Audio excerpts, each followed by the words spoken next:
Hello, my name is Brianna Goodwin, or B.R. Goodwin, and I recently released the third novel in the Sugar Tree romance series called Major Fireworks. And Tony invited me to share an excerpt from it. So I'm sharing from chapter 4, and the playlist song is Fishin' in the Dark by Nitty Gritty Dirt Band. Edwin, Sadie. She hummed without facing him. Dakota ran a hand across the wooden countertop, tracing it along a path to the woman on the other side. I wonder if I could talk to you maybe in private? No, thank you. A not-so-subtle hallelujah sounded from the back, followed by the chuckles of Mr. Woodhouse, who found his wife's antics positively delightful. The people in this town would drive him right out of it. Dakota shook his weary head and laid the bundle of fresh sunflowers he'd carried in on the counter, an offering, one that had made him think of the way Sadie's bright amber eyes seemed to have a golden sunflower in the center of each, and of the delicate line-drawn sunflowers tattooed along her forearm. Not that he'd dedicated any amount of time to memorizing that particular piece of her skin, or her eyes, for that matter. I'm sorry, Sadie. Sincerely. Sadie whipped her head around, and her jaw dropped, completely taken by surprise. Was it so hard to believe he'd apologize?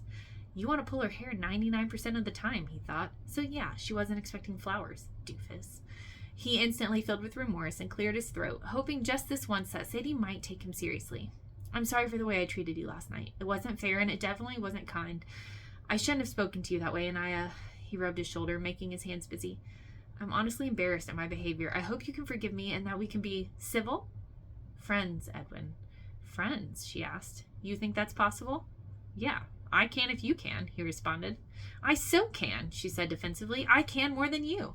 Dakota stepped around the counter, feeling the heat rise in his blood with her challenge and the spark of an idea coming to life. Really? You think you can be friendlier than me, a born and raised Southern gentleman? You were born in North Dakota. She leveled up to him and narrowed her eyes. A miniature poodle, all curly-haired, hoity-toity confidence, and definitely overcompensating for a size difference.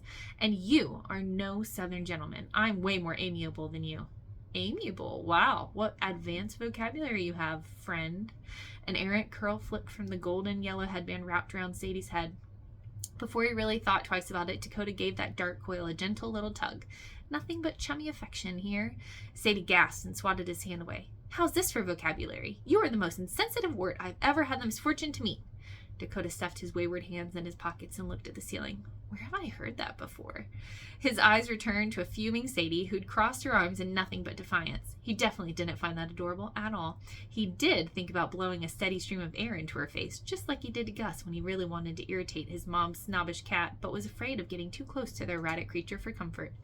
It's from Harry Potter, she began. Dakota clicked his tongue on his cheek and shook his head. No, that isn't it. I think I remember learning it in my Edwin's Educational Instructions course, right before the How to Accept an Apology class, and then the one called Amiability 101.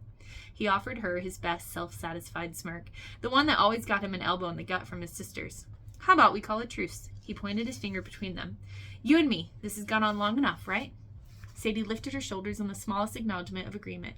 And obviously well, let's call it what it is. There's tension between us.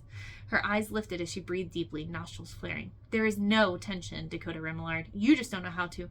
He took a step closer, careful not to invade her space too much, and lowered his voice. There is tension, Sadie, and I just think instead of, all the hostility, maybe we could find a way to coexist, and maybe even have a little fun with it. He could do this. He could be friends with Sadie and not want anything more, just fun. Fun? Sadie looked around the room, leading Dakota's eyes along the same path. He hadn't even noticed that Good Start had filled up with customers and that the two teens who worked Sunday afternoons had taken over at the register and serving stations. Predictably, the Woodhouses continued to watch like they were at a Sunday matinee. Yeah, fun, he finally answered. I bet, his mind whirled with possibilities, I bet I can outfriend you. Outfriend me, Dakota? Seriously? Yeah, he nodded, believing more and more in this harebrained idea. Kill you with kindness and all that. Let's outfriend each other. You drive me crazy about 98% of the time, and I know I make you a little irritated beyond comparison, Sadie answered for him. Yeah, but in a charming, irresistible way. You're barely tolerable. Prime prejudice. I've seen that one. He waved her off and rubbed his hands together. Come on, Edwin. Let's see how very, very nice we can be. So, this is, again, Major Fireworks. It's the summer romance in the Sugar Tree series, and it's available now on Amazon and KU, so I hope you guys will check it out.